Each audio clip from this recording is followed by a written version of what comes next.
안녕하세요. 모티북입니다. 오늘 준비한 책은 들녘 출판사에서 펴낸 스마트폰 하나로 잘 나가는 영상 만들기입니다. 앞으로 영상을 다루지 못하면 또 어디에서든 푸대접을 받을 것이다 라는 그런 내용이 있는데요. 이제는 영상을 소비하는 게 아닌 생산자로 직접 영상을 찍고 또 제작하는 그런 발돋움을 해야 될 때라고 합니다. 저도 지금 스마트폰 하나로 영상을 만들고 있는데요. 이 책은 방송 연출과 미디어 또 커뮤니케이션 5인이 직접 전해주는 그런 깨알 같은 영상 제작의 모든 팁들을 담아놓은 책입니다. 여러분도 한번 영상 제작 한번 직접 해보시면 어떨까요? 그럼 오늘은 6장 동영상 제작에 필요한 저작권에 대한 내용 같이 보도록 하겠습니다. 동영상 제작에 필요한 저작권. 백설공주는 사과를 잘못 먹어 죽을 뻔했다. 변장한 사악한 계모가 내민 독사과를 아무 의심 없이 그냥 깨물었기 때문이다. 신분을 알 수 없는 사람이 건넨 사과를 왜 의심하지 않았을까? 출처를 알 수 없는 사과를 왜 넙죽 베어 물었을까? 공전에서 나오는 맛난 음식을 먹고 싶은 대로 먹는 바람에 먹을 음식을 가리는 푸드 리터러시를 배우지 못한 탓이다. 콘텐츠도 마찬가지다. 정체를 알 수 없는 길거리 음식은 함부로 먹지 말아야 하듯이 출처를 알 수 없는 인터넷 콘텐츠도 함부로 사용하면 낭패를 당할 수 있다. 인터넷에 떠도는 사진이나 그림이나 동영상은 별거 아닌 것 같아 보여도 그냥 갖다 쓰면 절대 안 된다. 내려받아 쓰기는 쉽지만 그 피해는 파악도 할 수 없을 만큼 클 수 있다. 나름 멋진 동영상을 만들었는데 뜻하지 않게 저작권 문제로 경고를 받거나 고소를 당하는 경우가 점점 늘고 있다.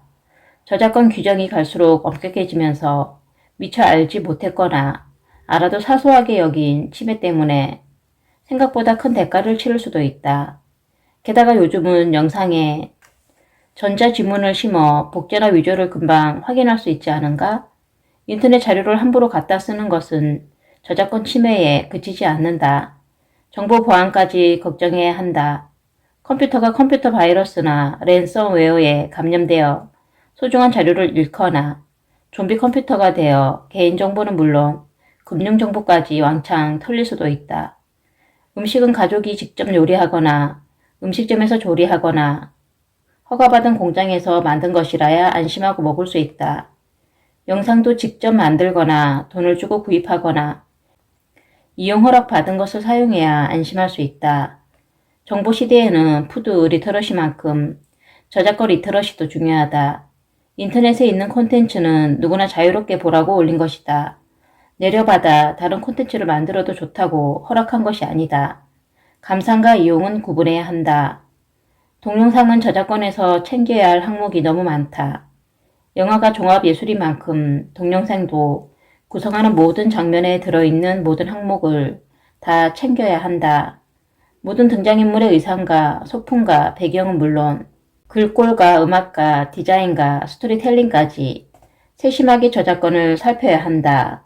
사소한 사진 한 장 잘못 내려받아 낭패를 당하지 않도록 조심해야 한다. 출판사나 방송사는 고소, 고발 같은 숱한 법정 분쟁을 거치며 저작권 기반을 닦아왔다. 지금 출발하는 1인 미디어 창작자는 경험이 적고 저작권 교육을 제대로 받지 못해 인식이 부족할 수밖에 없다. 저작권 침해는 돈을 물어준다고 끝나는 문제가 아니다. 형사 책임도 질 수 있다. 영리를 목적으로 하거나 상습적으로 저작권을 침해하면 관리자의 고소 없이도 공소가 가능하다. 동영상 하나 만들어 유튜브에 올리더라도 출판사와 방송국 차원의 저작권 기준을 나름대로 갖추고 있어야 한다. 동영상 하나 만들어 유튜브에 올리더라도 출판사와 방송국 차원의 저작권 기준을 나름대로 갖추고 있어야 한다. 1인 미디어도 미디어로 대접받으려면 저작권 문제까지 스스로 해결하는 능력을 갖춰야 하는 시대다. 찍기 전에 초상권과 저작권을 따져라. 영상을 만들 때 저작권이 매우 복잡하고 까다롭기 때문에 웬만한 콘텐츠는 직접 만드는 게 상책이다. 골치 아픈 저작권 문제에서 벗어날 수 있는 최선의 방법이다. 하지만 동영상을 직접 찍더라도 미리 챙겨야 할 항목이 많다. 아무데나 카메라를 들이대면 또 다른 침해가 발생할 수 있다. 제일 먼저 챙겨야 할 게 초상권이다. 헌법에 보장된 초상권은 반드시 동의를 받아야 하며 동의 조건과 다르게 사용하면 안 된다. 인터뷰의 주인공은 물론 배경에 나오는 사람에게도 동의를 받아야 한다. 동의를 받을 때는 두 가지를 구체적으로 밝혀야 한다. 찍어도 되는지와 인터뷰에 올려도 되는지다. 법률 용어로 복제권과 전송권에 대한 동의다. 스마트폰으로 찍는 것은 복제에 대해 동의를 받는 것이고 유튜브에 올리는 것은 전송에 대해 허락을 구하는 것이다.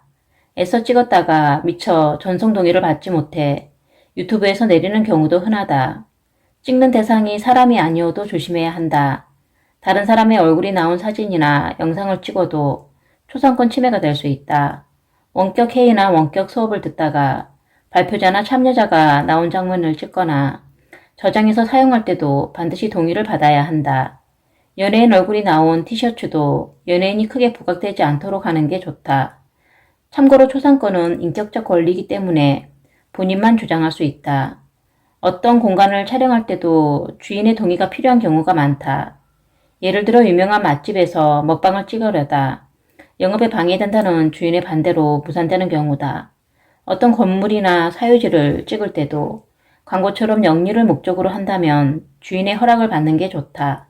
하다못해 광고에 쓰려고 이웃집 강아지를 찍더라도 미리 동의를 받아야 하지 않는가? 개방된 장소에 항상 전시되어 있는 조각상이나 건축물은 예외다. 광화문 거리를 찍는데 이순신 장군이 배경에 나와도 괜찮다는 것이다. 이른바 파노라마의 자유다. 찍는 대상에 저작물이 포함되어 있다면 신중해야 한다. 저작물 촬영은 복제에 해당하기 때문에 저작권 침해가 될 수 있다. 저작권이 있는 책이나 연극, 영화, 게임, 캐릭터는 촬영해서 활용할 수 있는 범위가 제한되어 있다. 예를 들어 직접 돈을 주고 소유한 캐릭터 인형을 찍더라도 곤란할 수 있다. 소유권과 저작권은 다르기 때문에 인형에 대한 저작권을 침해할 수 있다. 영화나 게임의 주요 장면을 오랫동안 보여주는 것도 조심해야 한다. 특히 영화는 유튜브에 올리지 않더라도 도찰 자체가 불법이다. 현장의 배경음악도 신경 써야 한다. 저절로 녹음된 현장 음악 때문에 애써 찍은 영상을 내리는 경우도 제법 흔하다. 영리 목적이 아니라면, 공익적인 목적을 갖거나 영리를 목적으로 하지 않는다면 다른 사람의 저작물을 조금 이용해도 되지 않을까? 내심 가장 당연하게 생각하는 질문이다. 돈을 벌 의도가 전혀 없다는 순수한 생각만큼 순진한 행동이 될 수 있다. 영리를 목적으로 하지 않고 출처까지 밝힌다고 해도 자료를 내려받으면 저작권을 침해하는 것이다. 자료를 내려받는 그 자체가 복제권을 침해하기 때문이다. 저작자의 이름과 출처까지 표시하더라도 복제권 침해는 변하지 않는다. 단순히 보기만 하는 경우도 마찬가지다. 내려받은 자료를 개인적으로 이용하는 것은 상관없지만 링크를 걸어서 다른 사람이 감상하거나 이용할 수 있도록 하는 것은 저작권 침해, 그 중에서도 복제권과 전송권 침해가 될 수 있다. 영리적인 목적이 아니라고 주장하는 것도 혼자 생각일 수 있다. 유튜브에 영상을 올리면 조회, 구독, 시청 시간에 따라 수익이 발생하기 때문에 영리성이 전혀 없다고 할 수 없다. 생긴 수익을 모두 기부한다고 해도 원칙적으로 이용 허락을 받아야 한다. 어린이에게 사파를 보여주며 동화책을 읽더라도 영상으로 만들어 올리려면 저작권자에게 허락을 받는 게 좋다. 본인이나 친족의 자녀만 보는 사적 이용에서 조금이라도 벗어난다면 말이다. 예를 들어 시각장애인을 위해 책을 읽어주는 영상을 유튜브에 올리는 것처럼 공익적이고 비영리적인 목적이라도 다른 사람의 저작물을 이용하려면 허락을 받아야 한다. 설사 저작권을 침해해서 얻은 이익이 전혀 없어도 손해배상을 물게 될 수 있다. 상대방은 돈을 받고 팔 수 있는 것을 팔지 못한 셈이기 때문에 그에 상당하는 금액, 곧 팔았을 때 받을 수 있는 금액만큼 손해배상을 청구할 수 있다. 좋은 콘텐츠를 보면 두고두고 감상하고 싶고 다른 사람에게 알려주고 싶고 해설이나 댓글을 달고 싶은 욕구가 생기게 마련이다. 좋은 책을 읽거나 멋진 그림이나 사진을 만나거나 인상 깊은 영화를 보는 경우 그 느낌이나 비평을 남기거나 전달하고 싶기 때문이다. 최근 1인 미디어 붐이 일면서 이런 활동이 개인적인 취미에 그치지 않고 영리 목적으로 확산되고 있다. 예를 들어 책을 읽어주는 영상은 어디까지 가능할까? 책의 줄거리를 요약하거나 핵심 구절을 읽어주는 영상이다. 이런 영상도 저자와 출판사 같은 저작권자의 동의를 받아야 한다. 시, 소설, 동화 같은 어문 저작물은 짧은 문장 몇 줄 읽더라도 저작권 침해에 해당할 수 있다. 문의할 때 어떤 범위에서 어디까지 허용되는지 구체적으로 답을 받아두는 게 좋다. 일부분만 인용하면 공정 이용으로 면책받을 수 있지만 책을 읽어주는 영상이 책과 경쟁하는 관계가 된다면, 곧 영상이 책의 대체제가 된다면 자유 이용의 허용 가능성이 떨어진다. 책 표지나 주요 페이지를 에러받아 올리는 것도 원칙적으로 저작권법 위반이다. 긴 내용을 잘못 정리하면 동일성 유지권 침해로 문제가 될 수도 있다.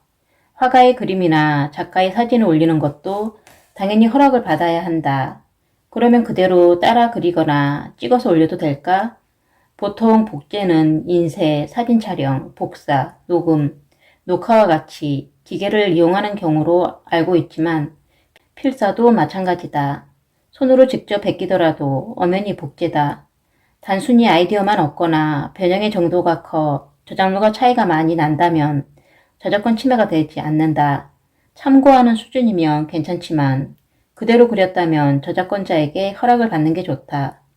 좋아하는 가수가 노래를 부르는 영상을 올리는 것은 당연히 허락을 받아야겠지만 노래를 따라 부르고 춤을 따라 추는 영상은 올려도 될까? 어린 딸이 의자에 앉아 손담비에 미처서를 따라 부르는 것을 찍어 올리는 정도는 공정 이용에 해당하는 것으로 판결났다. 하지만 유명 가수의 노래와 동작을 따라하는 거의 대부분의 영상은 작곡자, 작사가, 가수 등 저작권자나 저작 인적권자의 권리를 침해할 수 있다. 단지 저작권자가 그 권리를 방임하거나 포기했기 때문에 모르고 쉽게 따라하는 것이다.